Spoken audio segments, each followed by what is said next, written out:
Levels कौन से हैं? वो हैं C5, C6, C6, C7 and T1। ठीक हो गया। मैं रिपीट कर देती हूँ, एंडोक्राइन थायराइड ग्लैंड एक एंडोक्राइन ग्लैंड है और ये पड़ा हुआ है opposite to C5, C6, C7 and T1। Each lobe extends from the oblique line on the lamina of the thyroid cartilage to the fourth to or fifth tracheal ring. Isthmus extends from the second to the third tracheal ring. So isthmus है जो कि इसका middle portion होता है, वो extend करता है from second to the third tracheal ring।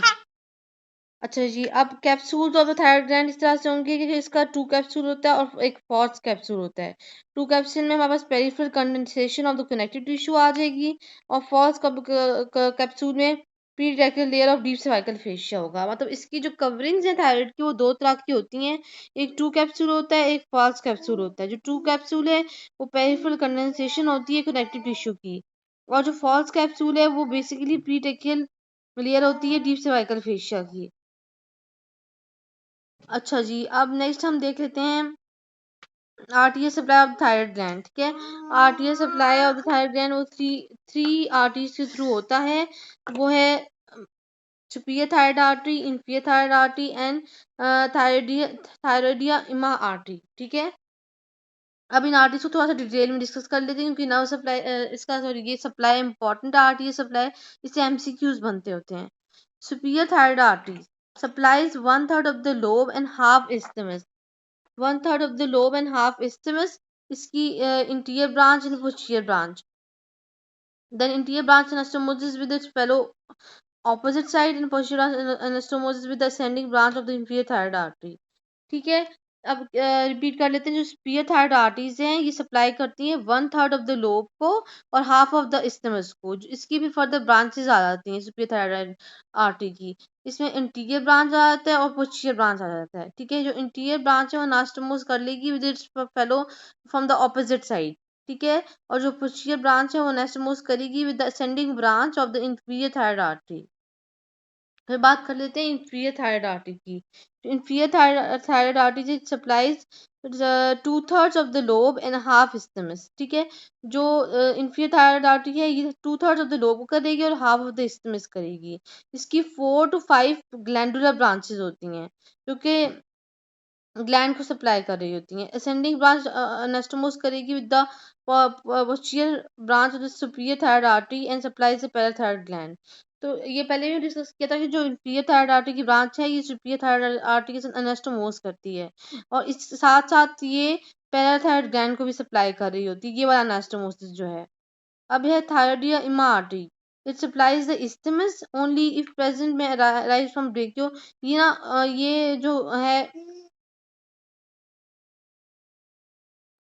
Ma'am जो पैराथायरॉइड है उनको इंफीरियर थायराइड आर्टरी कर रही सप्लाई। जी, उसका एनास्टोमोसिस के साथ सुपीरियर थायराइड आर्टरी के। जो सुपीरियर की पोस्टीरियर ब्रांच और इसकी असेंडिंग जो जी है उनका जी अनास्टोमोसिस सप्लाई कर रहे जी हैं। जी बिल्कुल। ठीक है। जो थायराइड इमा आर्टरी है it supplies the isthmus if present it rises from the brachiocephalic artery और आर्च ऑफ एओर्टा। अच्छा, अब वीनस जेनिस की बात करें तो सुपीरियर थायराइड वेन है, ये ड्रेन करेगी इंटरनल जगुलर वेन में। ठीक है, सुपीरियर थायराइड वेन होती है जो कि ड्रेन करेगी इंटरनल जगुलर वेन में। मिडिल थायराइड वेन होगी जो कि ड्रेन करेगी इनटू इंटरनल जगुलर वेन में अगेन। इंफीरियर थायराइड आर्टरी जो है ब्रेकियोसेफेलिक में ड्रेन करेगी left side of the left side, brachiocephalic when of the left side. ठीक है, एक दफा मैं रिपीट कर देती हूँ। वीनस जेनिस भी, जो थायराइड का वीनस जेनिस है वो 3 वेन्स के थ्रू होता है। सुपीरियर थायराइड वेन जो कि ड्रेन करेगी into internal jugular vein, middle thyroid vein जो कि ड्रेन करेगी into internal jugular vein, inferior thyroid vein जो कि ड्रेन करेगी ब्रेकियोसेफेलिक में लेफ्ट ब्रेकियोसेफेलिक में। फिर है जी lymph drainage of the thyroid gland. Lymph supply जो उसका होता है वो जा रहा होता है हमारे पास डीप सर्वाइकल लिम्फ नोड्स में और पैराट्रिकल लिम्फ नोड्स में। जो अगर लिम्फेटिक ड्रेनेज का पूछा जाए हमारे पास थायराइड के तो 2 लिम्फ नोड्स आ जाएंगे, deep cervical lymph nodes and paratracheal lymph nodes. ठीक है, नर्व सप्लाई की बात करें तो इसमें middle cervical ganglion mainly through the middle cervical ganglion, जो मिडिल सर्वाइकल गैंग्लियन है, ये मेन रोल प्ले कर रहा है नर्वस सप्लाई में ऑफ द थायराइड ग्लैंड। इसके अलावा superior cervical ganglion, inferior cervical ganglion, ये पार्टली इसको सप्लाई कर रहे होते हैं।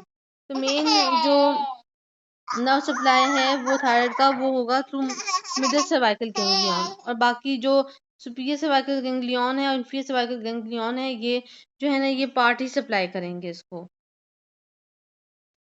अच्छा जी, इसमें से ये इम्पोर्टेंट हो गया।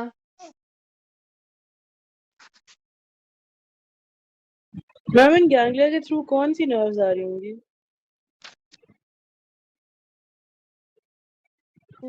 इसका तो मुझे आइडिया नहीं है, लेकिन जैसे वो पिछला था ना सब मैंडिबुलर था, तो उसमें से जी फेशियल नर्व आ रही थी जी, और वो सप्लाई कर रही थी आगे, तो इनमें से कौन सी होगी? इसमें से मैं ना अब क्लियर कर दूंगी, इतना ही दिया हुआ है फिलहाल, गैंग्लियन ही मेंशन है मेरे पास, अच्छा, ये मैं आपको डिटेल में बता दूंगी। ठीक हाँ जी, है अब बात कर लेते हैं ma'am. Lymphatic drainage of the head and neck as a whole. अब हमने इंडिपेंडेंटली तो डिस्कस किया ना सबके लिम्फेटिक ड्रेनेज, तो हम जो है अब एज अ होल जो डिस्कस करेंगे lymphatic drainage of the head and neck, ठीक है। There are two types of lymph nodes in head and neck, दो तरह से डिवाइड करते हैं, कुछ रीजनल ग्रुप्स हैं, कुछ टर्मिनल ग्रुप्स हैं, ठीक है। तो रीजनल ग्रुप्स पहले देख लेते हैं। रीजनल ग्रुप्स में ऑक्सीपिटल लिम्फ नोड्स हैं, ठीक है। इसकी लोकेशन क्या होती है? Over the occipital bone at the apex of the posterior triangle, ठीक है। एफरेंट वेसल है from the back of the scalp, और इफरेंट वेसल है to deep cervical lymph nodes, ठीक है। पहले लिम्फ नोड्स हमने पढ़े ऑक्सीपिटल लिम्फ नोड्स, ये कहाँ से लोकेटेड है? ये लोकेटेड है on the occipital bone at the base of the posterior triangle. और ये एफरेंट वेसल्स कहाँ से आ रही होती हैं? From the base of the skull. और इफरेंट वेसल्स कहाँ जा रही होती हैं? Deep cervical lymph nodes. Next है हमारे पास retroauricular lymph nodes. Retroauricular lymph node जो इस तरह से हैं कि इनकी जो लोकेशन है, रेट्रो ऑरिकुलर को हम मेस्टॉइड लिम्फ नोड भी कहते हैं। इसकी जो लोकेशन है वो होगी lateral surface of the mastoid process of the temporal bone. जो एफरेंट वेसल से ला रही होती है हमारे पास टिप ऑफ स्कैल्प अब auricle in posterior wall of the external auditory meatus, ठीक है।